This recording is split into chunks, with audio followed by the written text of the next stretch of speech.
Yes. I see the chairperson for Bududa. Yes, please welcome your comments or questions. I'll start by saluting Resilient Africa Network for this information that you have given us after engaging with our communities. My name once again is Nambeshe John Baptist, District Chairperson of Bududa. On resettlement management, in that presentation you mentioned the mistrust that the communities have, the local populace have with the leadership or the policies at large. These misgivings, or rather the feelings of the people, are highly doubtful of the leadership because of a number of programs that have come up brilliantly, but then they are eventually shortchanged or have stillbirth. For instance, the returnees from Kriandongo. What has been done is not a resettlement. It is a relocation of those survivors to Kriandongo.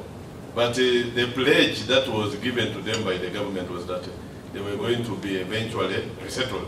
But up to now, a number of them are in deplorable state. That's why a good majority of them are back in the landslide scar, cultivating and even settling there. One, what was lacking in every aspect was gazetting the landslide area as a national park. If it had been gazetted, they would not be back.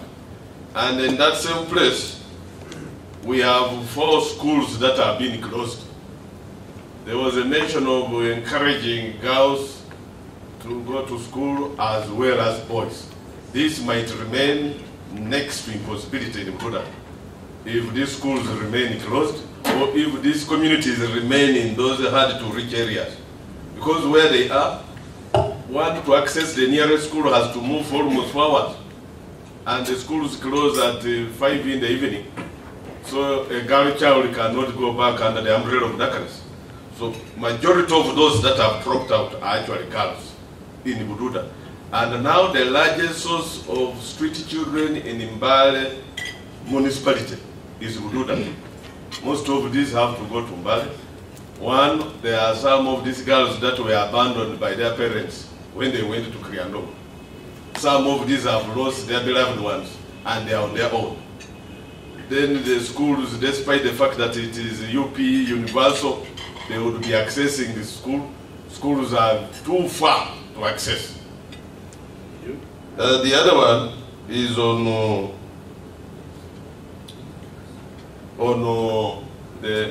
because I've seen an officer from Ministry of Water and Environment. We have a 22 billion project of gravity flow scheme, taking water to people living on the most water-stressed hill up there. Those people take 7 hours to fetch water. Now, if the policy that had come with the line Ministry of Disaster Preparedness to urbanize the places we had identified within Bududa so that people would be relocated from the high-risk hills to these relatively safe places, and the urbanization model would be the affordable one of Ujija Ujamaa villages of Tanzania. This huge sum of money would not be spent on a program or a project, gravity flow scheme, to take water on hills. It would be easier to even make social amenities for these people if they were all relocated to these low-lying areas and eventually settled there. You have said, I have another issue, finally, is on lack of civic engagement with the community, with the local populace on the part of the government, given that this sector of disaster management or disaster response is centralized. It is actually at the center. So that's why even when Professor Fishkin emphasizes empowering these management committees, disaster management committees, I've always said that we have them, They are there, but big elephants, white elephants, because they are financially incapacitated. They have to wait for the center. That's why it took 8 days to respond to the landslide victims in Mwarukani by the center because of being very far and the district disaster management committee being financially incapacitated. So even when we are in a decentralized system of governance, some functions like this one which would require emergency operation, like emergency response, is still centralized. That is actually a huge gap that is existing. Okay, good.